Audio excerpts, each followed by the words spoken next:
La prise en charge des maladies chroniques nécessite un suivi médical rapproché. À ce titre, la télésurveillance démontre plus que jamais son utilité dans le parcours de soins. Après l'approche ambulatoire, on s'oriente désormais vers le traitement du patient à domicile grâce aux avancées en intelligence artificielle et technologies numériques. Le programme ETAP a été mis en place par le gouvernement pour promouvoir la télésurveillance. Docteur Sebag, vous êtes en train de déployer cette solution au sein de votre unité de cardiologie. Pouvez-vous nous expliquer pourquoi cette approche est particulièrement adaptée aux pathologies de l'insuffisance cardiaque ? Nous sommes passés dans notre prise en charge de ces patients de solutions ambulatoires, de suivi en consultation, à la solution de télésurveillance depuis déjà plusieurs mois. Cette solution est particulièrement adaptée à l'insuffisance cardiaque, qui est une maladie dont les récidives, la récurrence conduit ces patients à des hospitalisations répétées. La solution de télésurveillance aujourd'hui offre donc des avantages à plusieurs niveaux. D'abord au niveau de la solution elle-même de télésuivi, elle nous permet de recueillir sur des dispositifs multiparamétriques plusieurs informations simultanées permettant d'évaluer le niveau de santé de nos patients. Le bénéfice pour le patient est évident, la solution de télésurveillance lui permet d'éviter des hospitalisations, de rester à la maison, d'être suivi en sécurité par une équipe de soins dédiée qui va pouvoir l'informer sur l'évolution de son état de santé, permettre les ajustements de médicaments, de soins, de traitements, tout en assurant une surveillance de qualité. Enfin, pour notre système de santé, pour notre système de soins, cette solution de télésurveillance a de très importants avantages.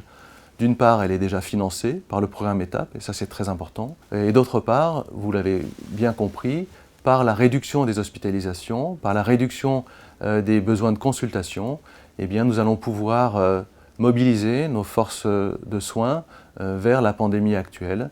Nous allons pouvoir garder le lien avec le patient malgré les conditions actuelles difficiles auxquelles nous sommes tous confrontés. Vous allez déployer dans les prochaines semaines la solution KeySense proposée par Chronolife. Quels bénéfices en attendez-vous pour votre établissement et vos patients ? Chaque solution qui nous est proposée apparaît comme une innovation. C'est le cas de la solution KeySense. La solution KeySense est une solution très innovante avec une supériorité technologique sur tous ses prédécesseurs. Jusqu'à maintenant, nous étions limités au recueil et à la surveillance d'un ou de deux paramètres physiologiques, biologiques ou cliniques chez nos patients. Aujourd'hui, avec cette solution KeySense, qui est une solution multiparamétrique, plusieurs paramètres vont être recueillis simultanément. Au-delà même du recueil de ces informations cliniques, physiologiques, il y a associé à la solution KeySense un algorithme multiparamétrique qui va permettre d'analyser à chaque instant simultanément la signification de ces paramètres dans le suivi de notre patient et de lui proposer la meilleure option thérapeutique. Comment envisagez-vous l'avenir de ces nouveaux services de télésurveillance ? Les solutions de télésurveillance font aujourd'hui partie de notre quotidien.